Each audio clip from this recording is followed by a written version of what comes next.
Los cuerpos de un hermano y una hermana de 20 años con síndrome de Down fueron encontrados bajo las ventanas de su casa. Estaban tomados de la mano tras saltar del tejado. El día anterior fueron acusados del asesinato de su abuela. La investigación estableció que habían mantenido una relación íntima secreta durante varios meses antes de la tragedia. La familia vivía en un pequeño pueblo estadounidense a las afueras de Ohio. La casa era de una sola planta, de madera, con paredes deterioradas y un techo viejo, por donde goteaba la lluvia de vez en cuando. Vivían la abuela, una mujer de 68 años, su hija, que trabajaba como enfermera en un pueblo vecino, y dos niños de 20 años con síndrome de Down, un hermano y una hermana, a quienes los vecinos conocían como adolescentes tranquilos y retraídos que rara vez salían de casa. La madre pasaba casi todo el tiempo trabajando, por lo que la mayor parte del cuidado recaía sobre la abuela. Los registros médicos indicaban que los niños nacieron con retrasos en el desarrollo, pero no presentaban anomalías físicas graves. Desde pequeños asistieron a una escuela especializada,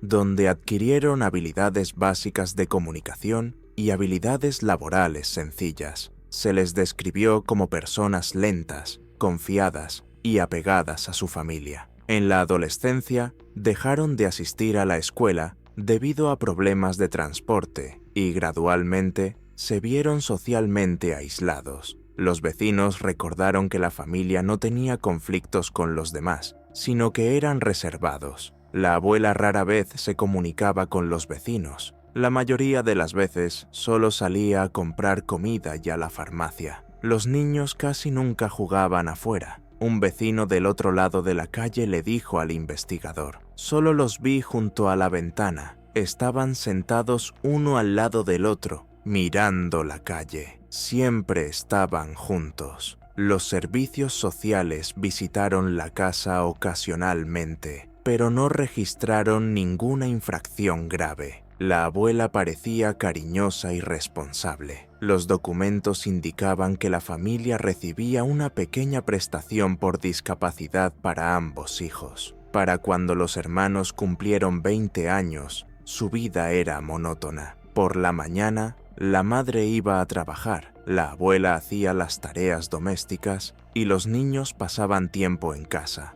A veces veían la televisión juntos, ayudaban en la cocina o paseaban por el pequeño jardín trasero de la casa. Según el agente de policía local, la familia nunca apareció en los informes policiales. No se recibieron quejas de los vecinos. Incluso después de la tragedia, muchos dijeron que no podían creer lo sucedido, porque estos niños eran tranquilos e inofensivos. Sin embargo, la investigación posterior estableció que fue durante este periodo que comenzó a formarse un ambiente cerrado, donde los hermanos vivían prácticamente sin comunicación con el exterior. Tenían poco contacto con otras personas, carecían de amigos y no participaban en eventos escolares ni sociales. Los psicólogos que posteriormente participaron en el caso observaron que las personas con síndrome de Down, en ausencia de control externo, pueden desarrollar una dependencia emocional de su entorno inmediato. En este caso, dicha dependencia se debía al apego mutuo entre los hermanos.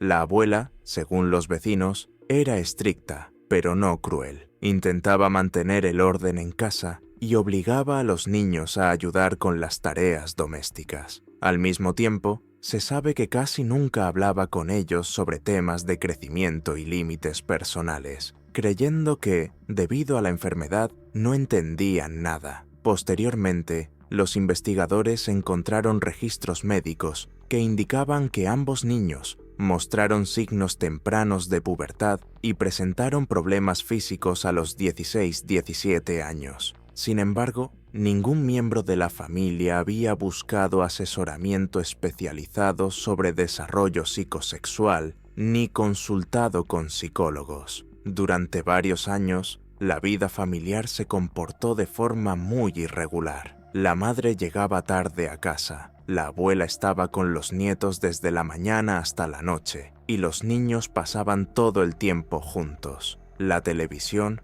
los escasos paseos por el jardín y las escasas visitas a la tienda. Eso era todo lo que conformaba su día a día. Para cuando la tragedia se hizo realidad, la familia parecía normal y tranquila desde fuera. Pero fue este aislamiento y la falta de supervisión profesional lo que preparó el terreno para lo que sucedió después. Tras terminar la escuela, los hermanos pasaban la mayor parte del tiempo juntos. Dormían en habitaciones contiguas, pero eran prácticamente inseparables durante el día. La abuela, como posteriormente determinaron los investigadores, no interfería en sus conversaciones personales ni controlaba su tiempo. La madre solo veía a los niños por la noche. Solía estar cansada después de su turno y no indagaba en su comportamiento. Según el testimonio de los vecinos, siempre estaban juntos. Si uno salía al patio, el otro lo seguía. Se sentaban juntos en el banco, conversaban en voz baja, a veces reían. A nadie se le ocurrió que allí pudiera haber algo extraño. La investigación reveló que el hermano y la hermana no tenían experiencia comunicándose con compañeros fuera del hogar. No tenían amigos de la escuela, ni grupos vecinales en sus vidas. Esto creó gradualmente las condiciones para el desarrollo de una dependencia emocional mutua. Los psicólogos invitados tras la tragedia concluyeron que, en tal aislamiento, las personas con necesidades especiales suelen experimentar una alteración de los límites de la intimidad. Perciben a la otra persona no solo como un miembro de la familia, sino como la única fuente de apoyo emocional. En el caso de los hermanos,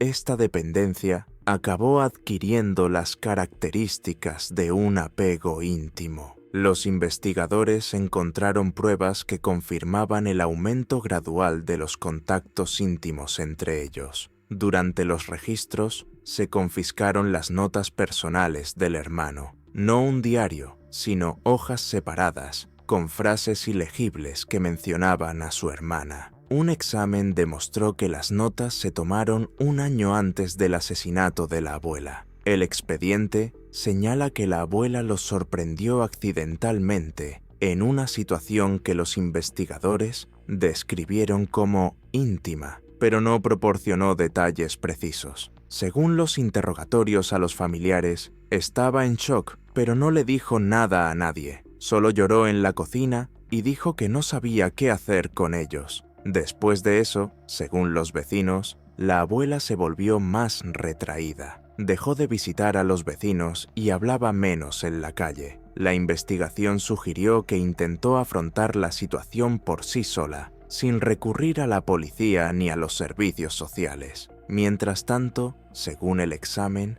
los hermanos seguían manteniendo su relación secreta. Un examen médico realizado tras su muerte confirmó la existencia de intimidad sexual entre ellos. Cuanto más se acercaban los hermanos, más tenso se volvía el ambiente en casa. La abuela, como se supo más tarde, intentó limitar su comunicación y les exigió que dedicaran más tiempo a las tareas del hogar. Pero esto no cambió la situación. Los vecinos recordaron que varios meses antes de la tragedia se oían cada vez más riñas en la casa. Un vecino le dijo al investigador: «Escuché gritos un par de veces, pero no pude entender las palabras, solo la voz de la abuela y el llanto de la niña». La investigación posterior estableció que aproximadamente un mes antes del asesinato, la abuela intentó enviar a su hermana con unos familiares en otra ciudad, pero el viaje no se concretó. Los familiares se negaron a aceptarla debido a las malas condiciones de vida. Esta decisión, como señalaron los psicólogos, podría haber provocado una ruptura definitiva en la relación entre la abuela y los niños. A medida que la relación entre los hermanos se volvió más abierta,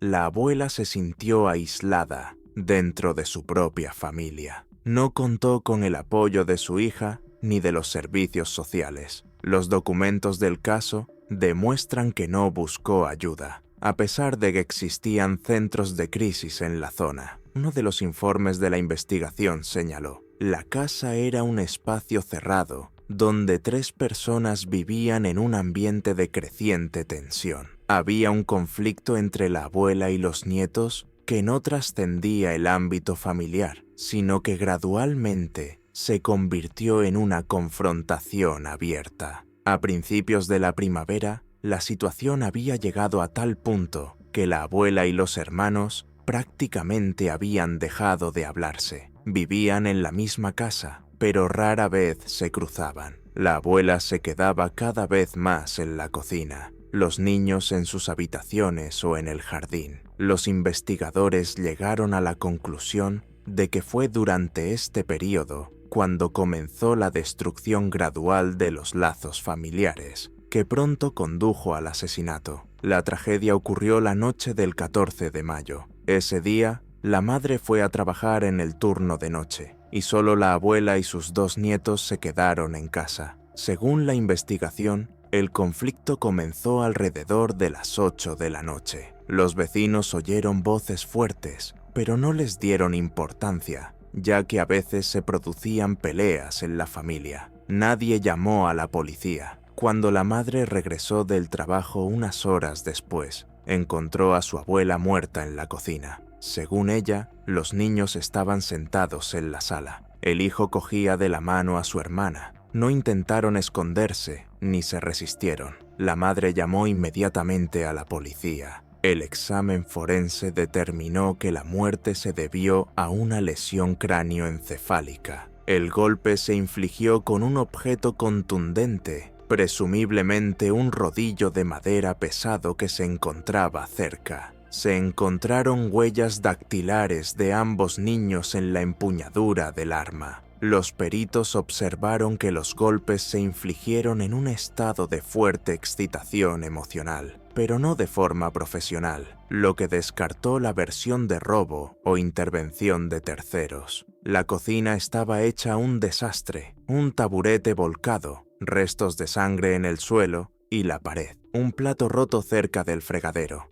A juzgar por la foto, la abuela intentó resistirse, o al menos cubrirse con las manos. Tenía abrasiones y dedos rotos, lo que confirmaba la versión de defensa activa. Los investigadores determinaron posteriormente que el conflicto comenzó después de que la abuela intentara impedir que los hermanos durmieran en la misma habitación. Solo había una cerradura que funcionaba en la casa, y ella planeaba colocarla en la puerta del dormitorio de las niñas. La discusión rápidamente derivó en gritos, seguidos de puñetazos. Durante los interrogatorios, la madre afirmó que los niños parecían tranquilos, incluso demasiado tranquilos. No ocultaron sus rostros, ni huyeron. La policía llegó 20 minutos después de la llamada. Los hermanos estaban sentados en el sofá, tomados de la mano, como si esperaran su llegada. Había rastros de sangre en la ropa de ambos. Inmediatamente después de su arresto, fueron trasladados a un pabellón psiquiátrico para ser examinados. Según los médicos, ambos presentaban una percepción embotada de la realidad, una reacción débil ante lo sucedido y una ausencia casi total de culpa. La investigación comenzó al día siguiente. Los investigadores interrogaron a los vecinos, incautaron objetos en la escena del crimen y ordenaron exámenes forenses. 2 días después, se abrió una causa penal por homicidio agravado. La policía y la fiscalía decidieron no recluir a los acusados en una celda común debido a su salud y edad. Permanecieron bajo observación psiquiátrica, pero los interrogatorios continuaron. El expediente señala: ambos acusados se dieron cuenta de que la abuela estaba muerta, pero no expresaron miedo ni remordimiento. Respondieron a las preguntas del investigador con monosílabos, se tomaron de la mano la mayor parte del tiempo y se negaron a sentarse separados. Una semana después de la tragedia, se realizó una reconstrucción de los hechos en la casa. Los investigadores registraron la trayectoria de los golpes, la posición del cuerpo y la disposición de los muebles. La descripción del crimen no dejó lugar a dudas. El asesinato se cometió en un ataque de emoción. sino por la acción conjunta de ambos niños. Para entonces, la prensa local ya había difundido el caso. Los titulares describían una tragedia familiar con detalles impactantes,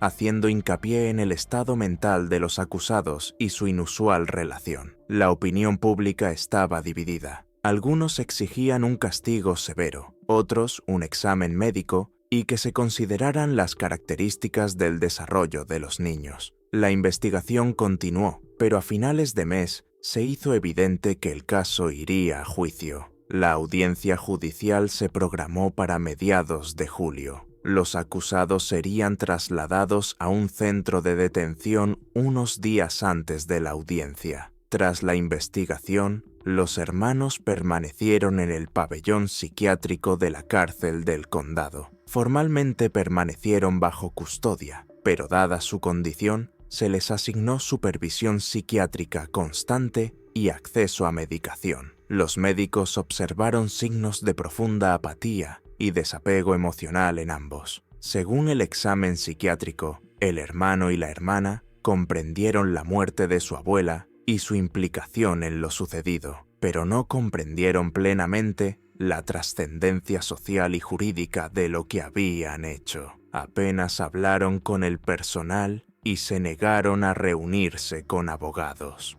El abogado de oficio insistió en un examen psicológico psiquiátrico exhaustivo, con la esperanza de que se les declarara dementes. El tribunal accedió, pero el procedimiento duró varias semanas. Durante este tiempo, los hermanos pasaron la mayor parte del día juntos en una sala general para pacientes con retraso mental leve. El personal informó que siempre se sentaban uno al lado del otro, se tomaban de la mano y rara vez interactuaban con los demás. Los psicólogos intentaron conversar individualmente con ellos. Según las notas del médico, responden con monosílabos, con la mirada distante, sin emociones. Piden no separarlos. La hermana solo llora cuando la conversación gira en torno a que pueden enviar a su hermano al departamento de hombres. A mediados de junio, se supo que el tribunal no consideraría el caso como un caso de locura total. La fiscalía insistió en una locura parcial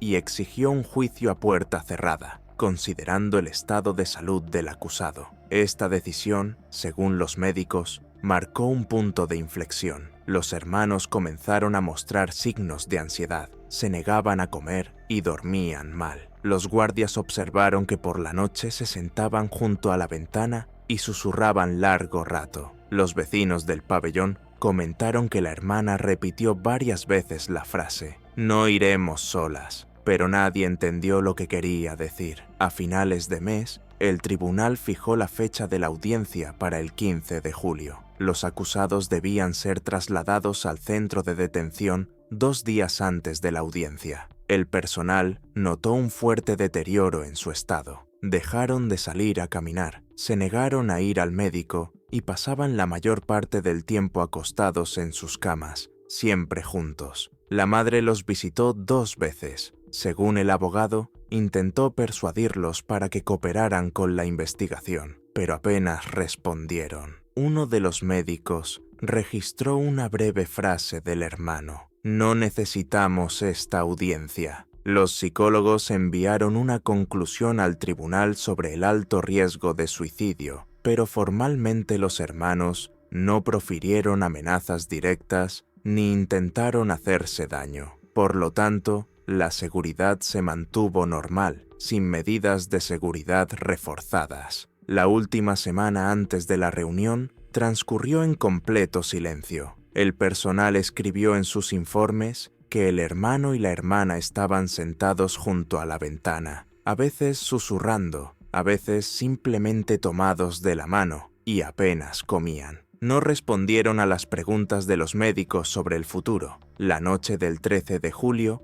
pidieron permiso para subir a la azotea del edificio, supuestamente para dar un paseo. Esto no levantó sospechas, pues ya habían subido con otros pacientes. El guardia de turno registró su paso en el registro y regresó a su puesto. Nadie los volvió a ver con vida. La noche del 13 de julio, los hermanos subieron al tejado del pabellón psiquiátrico. Las cámaras de seguridad los grabaron tomados de la mano, caminando tranquilamente, sin prisas. El personal de seguridad admitió posteriormente que nadie esperaba que actuaran así. Nunca antes habían mostrado agresividad ni intentado escapar. Alrededor de las 9 de la noche, uno de los camilleros los vio en el borde del tejado. Según él, estaban uno al lado del otro, tomados de la mano y con la mirada baja. No respondieron a los gritos de que se detuvieran. El camillero corrió a buscar seguridad,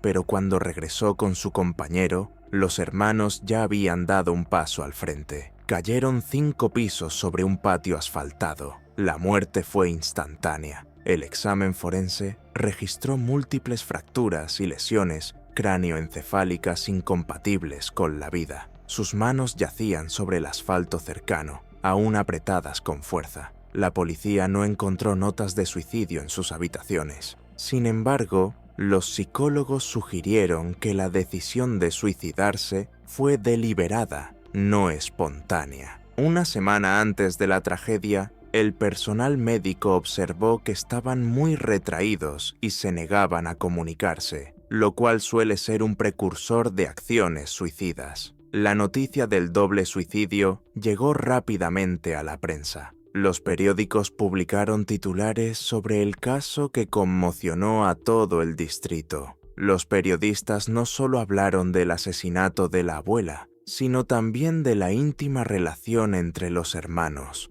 lo que provocó una ola de comentarios en la sociedad. La fiscalía reconoció que los guardias de seguridad no habían intensificado la vigilancia de los acusados, a pesar de las advertencias de los psicólogos. Se inició una investigación interna, pero nunca se identificó a los responsables de la negligencia. El proceso judicial se cerró 2 semanas después de la tragedia. Todos los materiales fueron transferidos al archivo. En los documentos oficiales, la causa final de la muerte se indicó como suicidio en condiciones de inestabilidad psicoemocional. La comunidad local debatió el incidente durante largo tiempo. Algunos culparon a los servicios sociales por la inacción, otros a la madre que dejó a los niños sin supervisión. Algunos residentes escribieron cartas a la prensa, exigiendo la reforma del sistema de observación psiquiátrica. Pero con el tiempo, el interés por el caso disminuyó. La casa donde todo empezó permaneció vacía durante varios años y luego fue vendida. Los nuevos propietarios ni siquiera conocían los detalles de la historia, que terminó con la muerte de 3 personas: una abuela, un hermano y una hermana.